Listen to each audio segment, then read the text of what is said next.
What if I told you one NFL team treats its players' families like royalty, while another leaves them out in the cold, literally?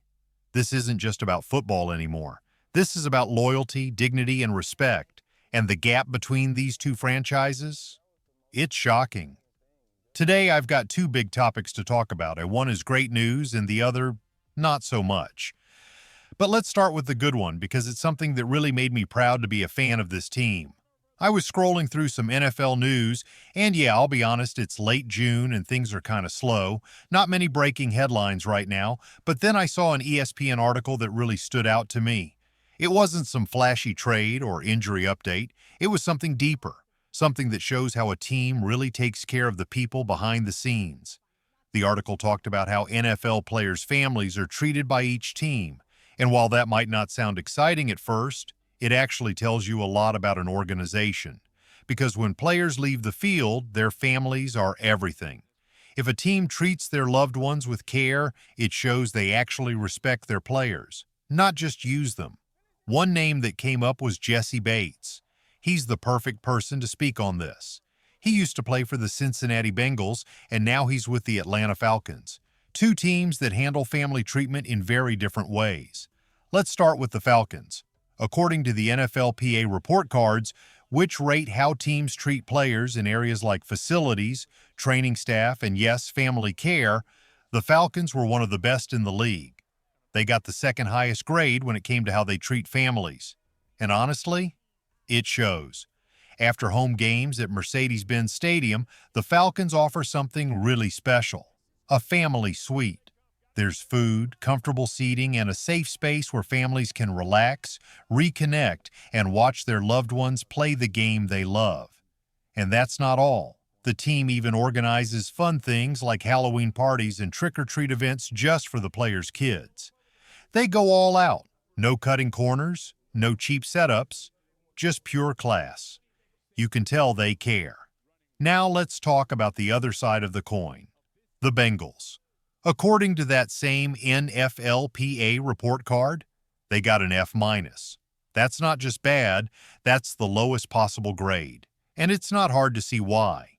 Bates explained that back when he was in Cincinnati, the setup for families was just embarrassing. Players' loved ones were left sitting outside in a tent, no real comfort, barely any food, and no effort at all to make it feel special. That's a huge difference. One team makes your family feel like part of something bigger, and the other makes them feel like an afterthought. It made me proud to hear all this about the Falcons. Even when there's not much going on in the league right now, stories like this remind us what really matters. It's not just about touchdowns or wins, it's about how you treat the people who support your players every single day. Now, I want to hear from you. How much do you think a team's culture off the field matters? Rate your confidence in your favorite team's leadership in the comments below. And tell me, do you think players should choose teams based on family treatment, not just money or fame? Let's talk about it. Down arrow fire. Now here's the real takeaway, the part that really matters when we talk about all this.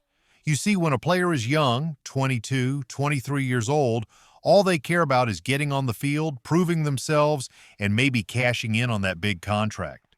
But once they hit their second or third contract, when they're around 27 or 28, things start to change.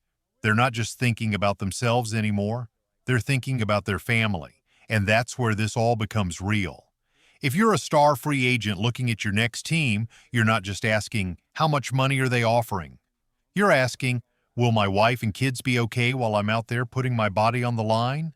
Players want to know, is there a comfortable place for my family to watch the game? Will they be safe and taken care of? Can we spend time together after the final whistle blows, not just meet awkwardly in some corner of the parking lot? These are huge decisions, and it's stuff that most fans never think about. But players? They absolutely do, and here's why it matters for the Falcons. This isn't just smart PR. It's not just about attracting big-name free agents. It's about keeping the ones you already have. Imagine one of Atlanta's best players is about to hit free agency. He's getting calls from teams like the Broncos or the Bills, but then he thinks, man, my wife loves it here. The kids are happy. The team treats us like gold on game day. Why would I give that up? That's the kind of thing that keeps talent home. That's the kind of loyalty you can't buy with money alone. On the flip side, let's say he visits a team like the Bengals. No warm welcome, no food, no family suite, just a folding chair outside and maybe a cold soda. That's not going to cut it, not when you've experienced the best. So yeah, it might seem like a small detail from the outside, but it's huge for the guys who actually live this life. This is about comfort, loyalty, and love, and the Falcons are winning that game, even before kickoff. But now, we go from something uplifting to something much darker, because while we're talking about teams doing the right thing, another story is unfolding that's way more serious. You might have seen it, or maybe not, but recently a bombshell document came out. It was linked to a huge allegation of collusion in the NFL, and yeah, it involves Lamar Jackson, the Ravens, and possibly the Falcons. This wasn't just a tweet or a rumor. We're talking about a massive confidential file that got released, and it's raising a lot of questions. People like Mike Florio from Pro Football Talk and Pablo Torre started digging into it, and what they found could be explosive. Now, I'm not a lawyer, but I read through as much as I could, and I'll break down what it says in plain English as best I can. Remember when Lamar Jackson hit the free agent market, and somehow nobody wanted him? It was strange. One of the most electrifying quarterbacks in football, a former MVP, still in his 20s, still in his prime, and team after team publicly said, "We're not interested," like actually tweeted it out. That has never happened before. It wasn't just odd, it was suspicious. Something didn't feel right. Why would all these teams rush to announce they didn't want a superstar? What were they trying to prove? Well, now we know a little more, because in these recently released documents, Falcons owner Arthur Blank was quoted directly, and when asked why Atlanta passed on Lamar Jackson, his answer was simple: injury concerns. Wait, what? Lamar Jackson? Injury concerns? Sure, he missed a few games over 2 seasons, but this is a guy who had already won 1 MVP and shortly after would play like he deserved another. These weren't major injuries, nothing career-threatening, just normal wear and tear. He's young, he's elite, and most importantly, he was available. But here's where things really stop making sense. That same Arthur Blank, who said Lamar was too risky, turned around and gave Kirk Cousins, a 35-year-old quarterback coming off a torn Achilles, $100 million in guaranteed money. Let that sink in. Lamar Jackson, a former MVP in his 20s, no thanks, too risky.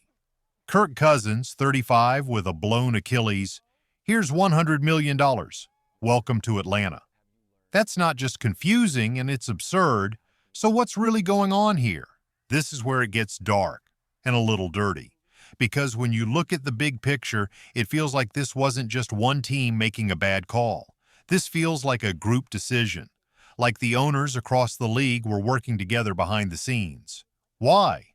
Because of one thing: fully guaranteed contracts. It all started when the Browns gave Deshaun Watson a fully guaranteed deal, $230 million locked in. That move shook the NFL. It was a massive shift in power. Suddenly players had leverage, and the other owners? They weren't happy. They didn't want that to become the new standard, so what did they do? It looks like they made an example out of Lamar. They froze him out, not because of talent, not because of injuries, but because they didn't want to open the door to more guaranteed money. It wasn't just about Lamar, it was about control, about stopping a trend that threatened their wallets. And Falcons fans, we were stuck in the middle. Our team came out and said, "We're not going to pursue Lamar Jackson," and the owner said it was because of injuries, and then gave a massive deal to a quarterback coming off one of the worst injuries a player can have. It doesn't add up. It never did.